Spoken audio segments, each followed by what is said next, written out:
In our responsorial psalm, there is a verse that the psalmist says, "Make us know the shortness of our life, that we may gain wisdom of heart." Let us know, make us know the shortness of our life, so that we may gain the wisdom of heart. Indeed, at times we fail to bear this reality of life. We think that we have long life to live ahead of us, and that we have all the time we need to do what we have to do. That is why most of us tend to waste our time, our energy, and squander away our opportunity in this life. At times we fail to grasp the shortness of our life, especially when we are living this modern time. We may consider that we have days, many days, or many years. It might seem to be far away, but in truth, when we look back, time passes so quickly. Before we realize it, we have aged. In our first reading, the preacher says we must treasure our youth. And I quote, "Rejoice in your youth, you who are young. Let your heart give you joy in your youth days. Follow the prompting of your heart and the desire of your eyes. But this you must know, for all these things God will bring you to judgment. Cast worry from your heart, shield your flesh from pain." Those who are young should realize that they are aging. And those who are aged, they should treasure and should not be in worry. The youth must know that they have time and energy to learn, to grow, to discover about themselves, to discover about life, to discover about the world, and also to know God. Youth is a period where people have a lot of energy, a lot of power, but at times may be directed to harmful activities, destructive pressures, and unhealthy relationships. The youth must or should channel their energy rightly. That's what the preacher says. Otherwise, they can destroy their life and their brighter future ahead of them and live a life of regrets, whereas their friends move forward in life. They must discern at the same time the prompting of their hearts, their passion and vocation in life, where they can give themselves wholeheartedly to the task before them. Indeed, as the preacher says, yet it is the age of dark hair, but the youth is also vanity. Those who are old, they should treasure their old age.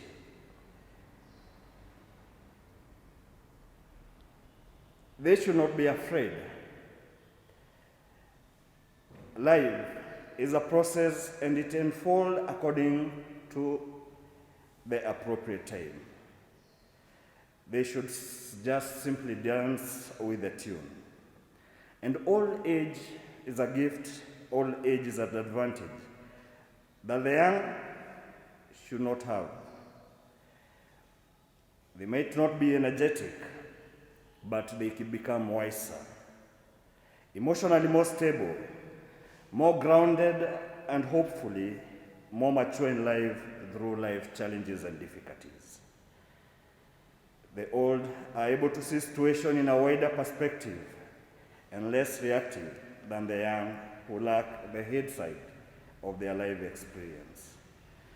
But most importantly, we must all be ready to go when death arrives. Death is inevitable.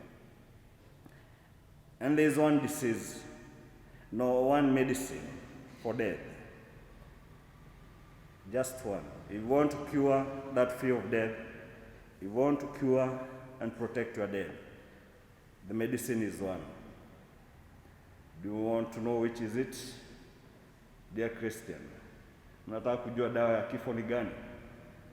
Dawa ya kifo ni moja. Not to be born.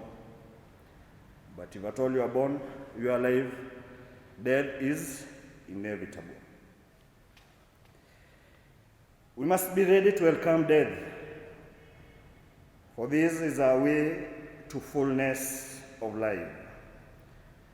We must live a purposefully and a meaningful life. Give ourselves to humanity and to God. And welcoming death is like welcoming God and paradise which awaits us. There is lesser pain to depart from this world, having exhausted whatever resources the Lord has given to us, and giving back to Him and to the society when we have received what we have received from Him freely. When we depart, there will be no regret whatsoever, except gratitude for a life well lived. This is the way Jesus lived his life. He used his life purposefully and meaningfully. He lived to help the society and according to the plan of God. The gospel today shows us how Jesus lived his life in such a way that he brought amazement to those who were around him. When Jesus came down from Mount Tabor after the transfiguration and he delivered a boy with a demon, everyone were awestruck by the greatness of God. Indeed, in everything that Jesus did, he was always astonishing the disciples and the people around him. Whether it is feeding the 5,000 people, calming the storm, or raising those who are dead, people were amused.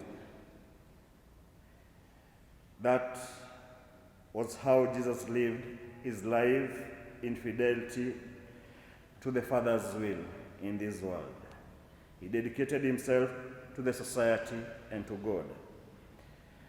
But he was also very much aware that even in the process of revealing his identity, he knew his glory would not come until he has gone through the passion. Jesus said to his disciples, "For your part, you must have this world constantly in your mind, that the Son of Man is going to be handed over into the power of men."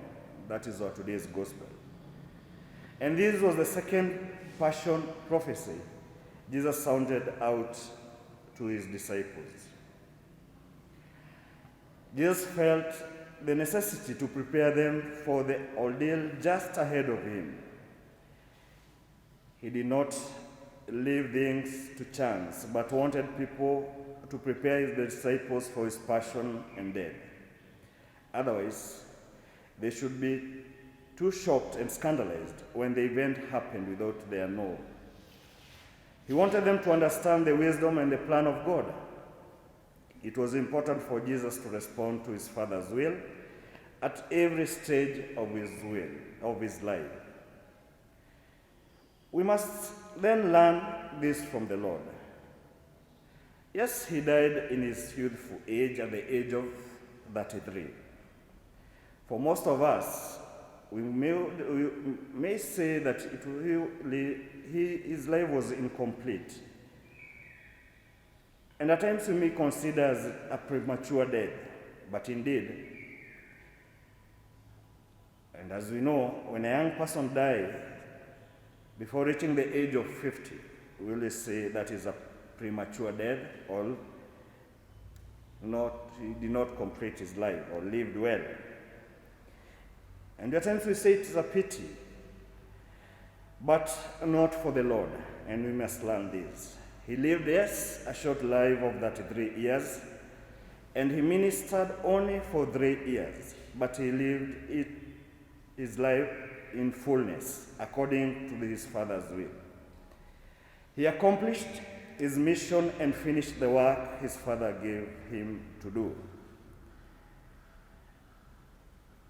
There was no reason for him to stay longer. This is what happened, and he said to the Father, that is John chapter 17, verse 1. Father, the hour has come.